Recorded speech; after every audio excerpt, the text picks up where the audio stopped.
Oi, gente, meu nome é Cristina e eu sou uma das tutoras de língua portuguesa do Projeto Fale. Bom, hoje nós vamos falar sobre um assunto muito importante, muito recorrente no Enem, que são as figuras de linguagem. Esse vídeo ele vai ser dividido em duas partes, então já ativem o sininho e se inscrevam no canal para não perder nenhuma parte, ok? Bom, o que nós vamos ver hoje é o que são as figuras de linguagem, as figuras de palavras e as figuras de pensamento. O que são as figuras de linguagem? As figuras de linguagem são recursos que utilizamos para dar uma maior expressividade e também a comunicação. E dependendo do uso, geralmente são divididos em 4 grupos: a de palavras, de pensamentos, de sintaxe e a de som. As que nós vamos ver aqui hoje são as de palavra e de pensamento. E lembrando, eu peguei somente as que mais caem no Enem. Porém, se vocês tiverem alguma dúvida, vocês podem deixar aqui nos comentários, tanto das que eu não citei, quanto das que foram apresentadas aqui hoje. Bom, vamos lá. O primeiro grupo que vamos tratar são as das figuras de palavras. As figuras de palavras são utilizadas para dar maior expressividade ao texto por meio das palavras e estão associadas ao significado delas também. Então vamos começar com a figura metáfora. Bom, a metáfora, ela busca fazer uma comparação implícita, ou seja, ela compara alguma coisa a outra sem o uso de conectivos de comparação, como assim, tal qual, igual a, etc. E também transforma o sentido das palavras do sentido denotativo, que é o sentido literal das coisas, ao sentido figurativo, que é o sentido não literal. E como temos aqui no exemplo, nem tudo é um mar de rosas. Aqui o mar de rosas está no sentido, seria um termo figurado, uma metáfora para nos referirmos que nem tudo na vida é constituído apenas de coisas boas. Bom, a nossa próxima figura é a comparação. A figura de comparação ela é muito semelhante à metáfora, mas ela não pode ser confundida, ok? A diferença é que a comparação utiliza dos termos comparativos. Não, dos termos não. Utiliza dos conectivos de comparação, ao contrário da metáfora, para poder ligar aquilo que está sendo comparado. Ou seja, é uma comparação explícita. E aqui no exemplo nós temos, ela escreve como uma tartaruga. Bom, aqui nós estamos comparando a velocidade da pessoa de escrever com a velocidade de andar da tartaruga, que geralmente é devagar. A metonímia. A metonímia é uma figura de linguagem que consiste no emprego de uma palavra ou mais fora do seu sentido normal, mas que ainda assim mantém uma relação de proximidade com o que seria dito. Por exemplo, aqui. No domingo ele comeu 3 pratos de lasanha. Bom, aqui, apesar de usarmos a palavra prato, nós sabemos que o sujeito não comeu literalmente 3 pratos, mas sim que ele repetiu a refeição 3 vezes. Então, por mais que nós tenhamos feito essa substituição, o sentido ainda é o mesmo, de forma que a gente consegue entender o que foi dito. E a metonímia, ela possui uma subdivisão, que é a antonomásia. A antonomásia tem a mesma função da metonímia, mas apenas para nomes próprios de cidade, pessoas e etc. Como, por exemplo, eu moro na Terra da Garoa. Aqui nós entendemos que a pessoa quer dizer que mora em São Paulo, porque São Paulo é conhecida por ser a Terra da Garoa. Então, mesmo fazendo essa substituição, nós entendemos ao que a pessoa está se referindo. Então, essa é a antonomásia. Bom, a nossa próxima figura de linguagem é a sinestesia.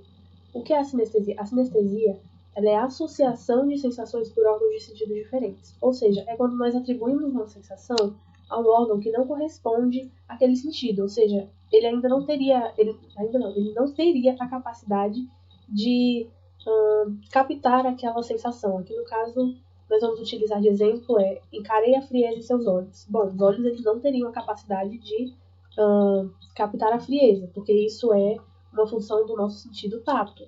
Então aqui foi uma associação, por isso ocorre a sinestesia. E tem um segundo caso, que é quando nós misturamos 2 sentidos em uma mesma frase. Por exemplo, quando nós falamos entrei na cozinha e senti o doce cheiro de infância. Aqui nós misturamos o paladar, que é responsável pelo doce, e o olfato, porque é responsável pelo cheiro. Então, aqui que também ocorre a sinestesia. Bom, agora dando continuação, nós veremos as figuras de pensamento. As figuras de pensamento buscam dar essa maior expressividade unindo a combinação de ideias e pensamentos. A primeira que nós vamos ver é a hipérbole. A hipérbole ela traz um exagero intencional à frase. Aqui no nosso exemplo, estou aqui esperando há 1 milhão de anos. Nós percebemos com isso que o emissor ele deseja enfatizar que está esperando há muito tempo, mas também sabemos que não há possibilidade de estar esperando há 1 milhão de anos. Bom, o próximo é a ironia. A ironia é quando fazemos a distorção do real significado do que pretendia ser dito. Ou seja, ao invés de ser dito de forma direta, nós invertemos o sentido da forma que vai dar um tom mais zombeteiro, digamos assim. Por exemplo, quem foi o inteligente que apagou todo o texto?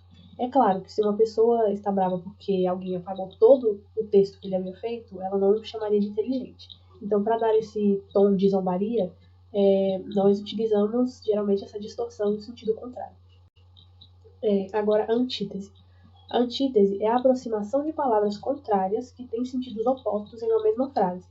Por exemplo, o ódio e o amor andam de mãos dadas. Aqui nós temos a aproximação do ódio ao seu termo oposto, que é o amor.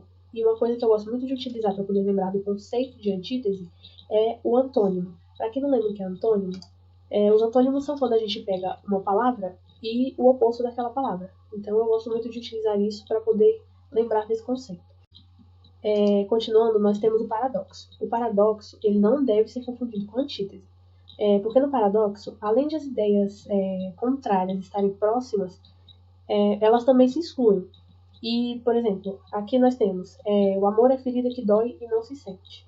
Nós temos o doer e o sentir. São ideias contrárias, que se excluem. Porque ao mesmo tempo que ele fala que dói, ele fala que não se sente. Então isso se exclui, porque se não sentimos é porque não dói. E se dói é porque sentimos. Então lembrem disso, a antítese são termos opostos apenas aproximados. Já o paradoxo apresenta ideias que se excluem. E bom, a personificação. A personificação ela ocorre quando nós atribuímos características humanas a seres não humanos.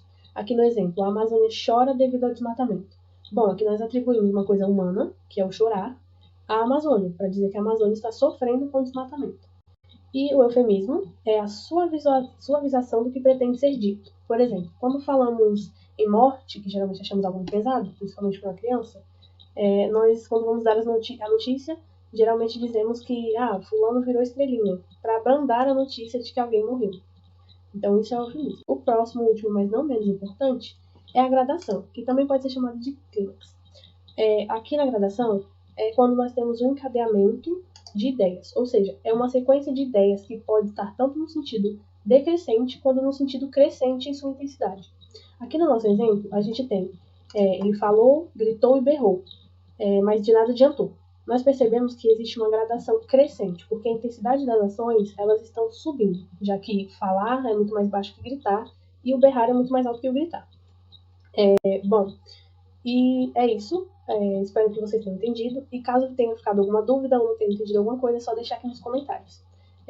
Ativem o sininho, se inscrevam no canal para não perderem a aula da semana que vem, que é a parte 2 de figuras de linguagem, e nos sigam nas redes sociais. Obrigada.